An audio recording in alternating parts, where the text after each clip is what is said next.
Hi folks, back for a quick tasting and a catch-up. It has been a while since my last video, as if that's a big surprise. And what I got here is a Schwarzbier that I made with NovaLager Yeast in November of 2023. It was bottled in December, and I was able to enjoy it for a few weeks, and then I finally had to put it away. I put a bunch of it away, so I'd have enough left to do this tasting in case something went wrong.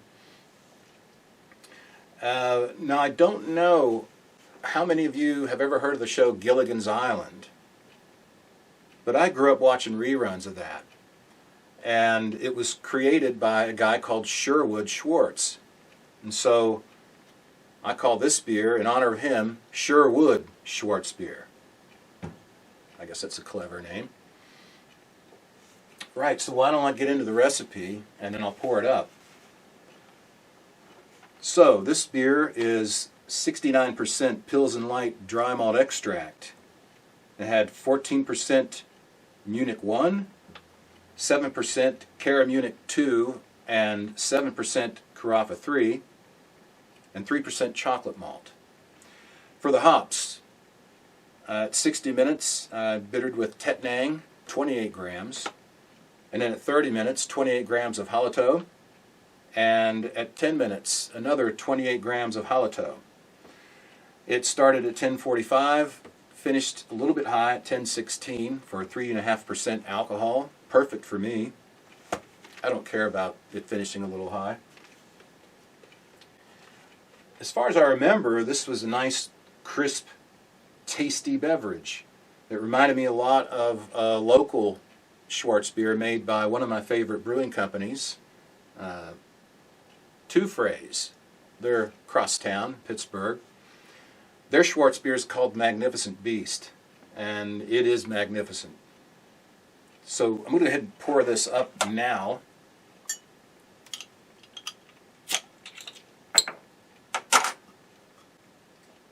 So I fermented this at 58 degrees Fahrenheit or 14.4 C.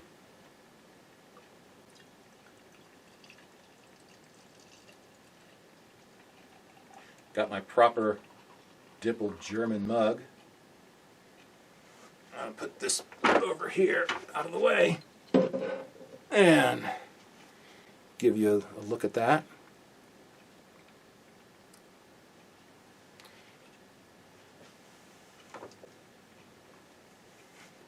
Let's get some aroma here.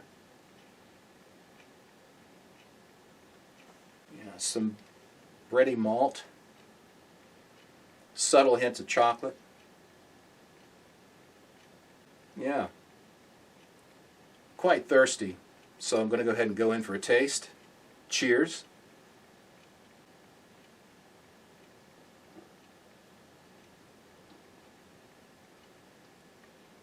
Oh, I'm really happy with that.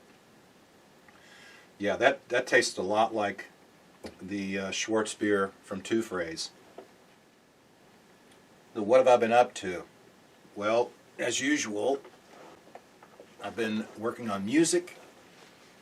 In the latter part of last year, I put out a new single, and I hope to have another single out sometime in the very near future. And speaking of music, I'm going to be writing and recording with my partner in crime from American Dog and Rat Bastard Syndicate, Steve Theotto. I've known Steve for over 20 years now, and you know, we always have unfinished business when it comes to music.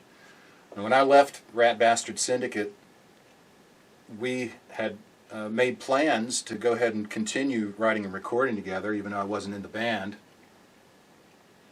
But the pandemic got in the way.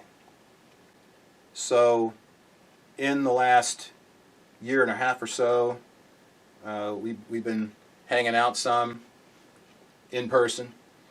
You know, during the pandemic, we just stayed in contact, talked on the phone and emailed back and forth. But yeah, so and I've been over to his house a few times, and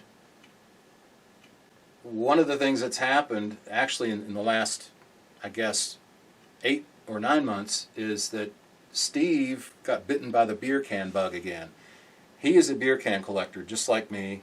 Been collecting since he was a kid, just like me. And that's one of the reasons we became really close friends, was because of the beer can collecting and our love of craft beer.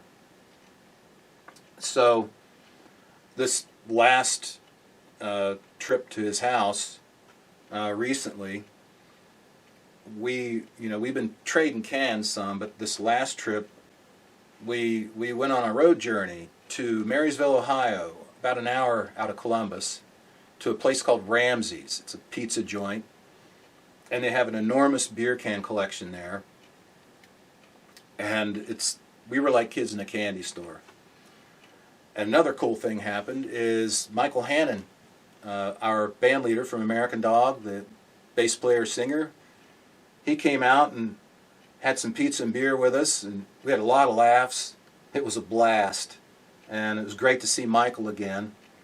And then Steve and I went back to his house, Steve's house, did some beer can trading and whatnot. And I got as much footage with the camera as I could, and enough to make a video. So that'll be coming out here, I don't know, as soon as I can get it edited. And we are going to be doing some more trading as well. We have a whole bunch of stuff to trade. It's crazy. So yeah, I want to put that all together, and I think you guys will get a kick out of it. Some other things that have happened here in the house that have delayed doing videos and whatnot is we had some maintenance things to do, but also our dishwashing machine in the kitchen leaked through the basement ceiling over here where my workspace was, and it came within inches of my workspace, and it would have been a complete disaster if it had gotten on this stuff, because this is where I edit videos, I edit music here, I do record some music here as well. I talk to you guys on the comments from here, and there are actually 2 computers. I'll get into that in another video someday, but that just screwed everything up. But moving the workspace down to this end of the basement is the best thing I ever did. I actually thought about doing it in the past, and I just never was sure it would work out. Well, after the leak, I didn't have a choice. It is functional and able to work, but there's still a lot of stuff to do. There are more cables to run, more stuff to buy, but at least I can work here. So I'll have another drink of this. Cheers.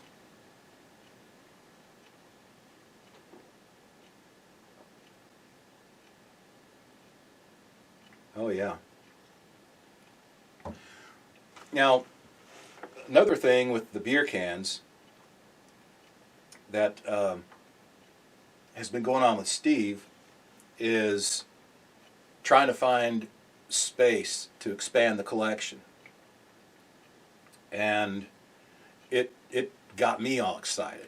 So I've been, doing what Steve has done, which is finding little nooks and crannies to add shelving, 1-tier shelving units in the brewing laundry room area, mainly so that I can expand here in this room. So a lot of stuff that was in here is now in there.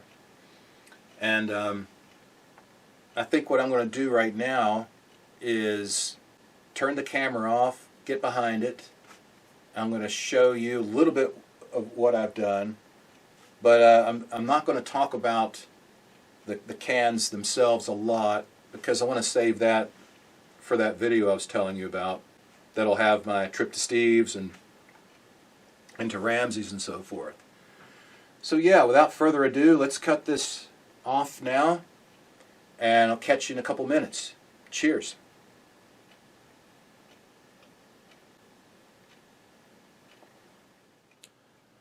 Okay, here we are. This is where the dishwashing machine in the kitchen leaked through the ceiling. We got a brand new dishwasher after that happened. And this is where my desk used to be.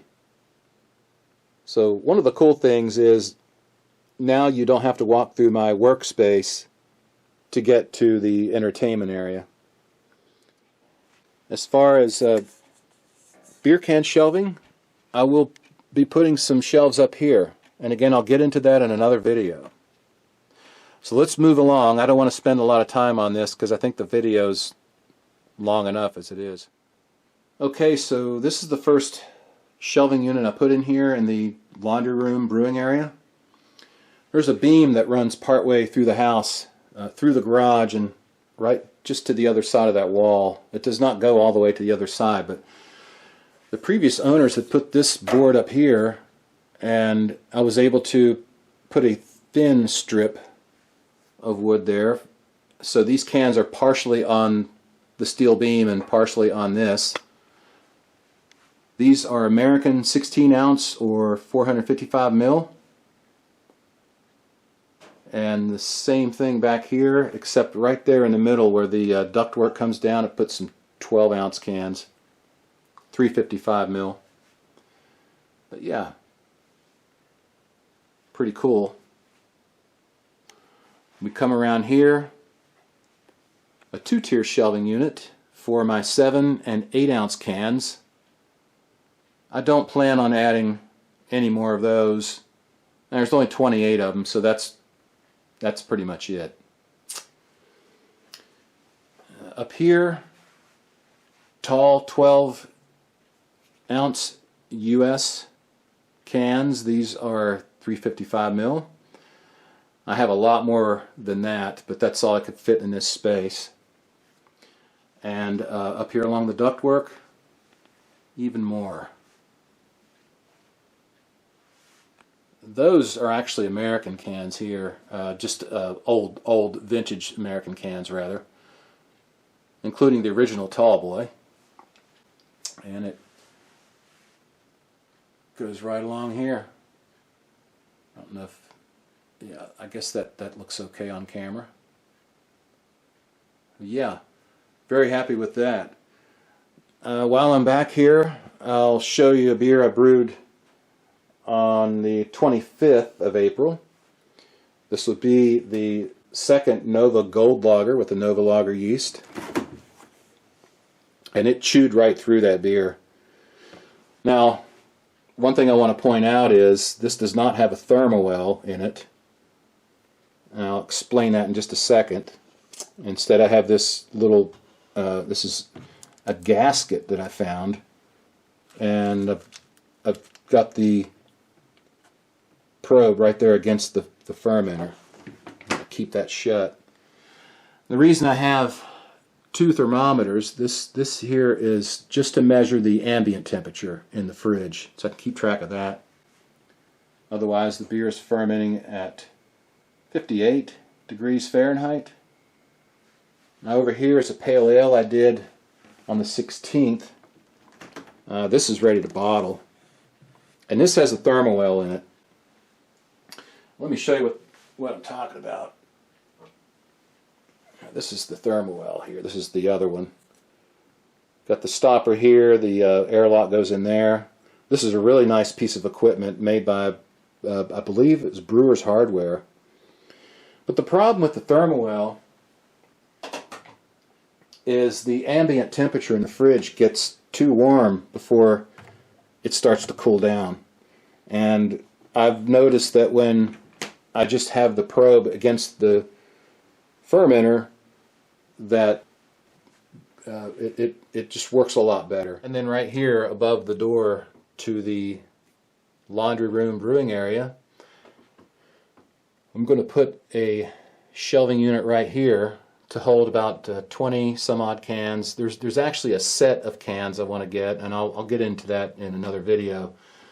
But all I got to do is just move the doorbell for there's a doorbell button outside our garage that rings this one, and I'm just going to move that to the other side, over here and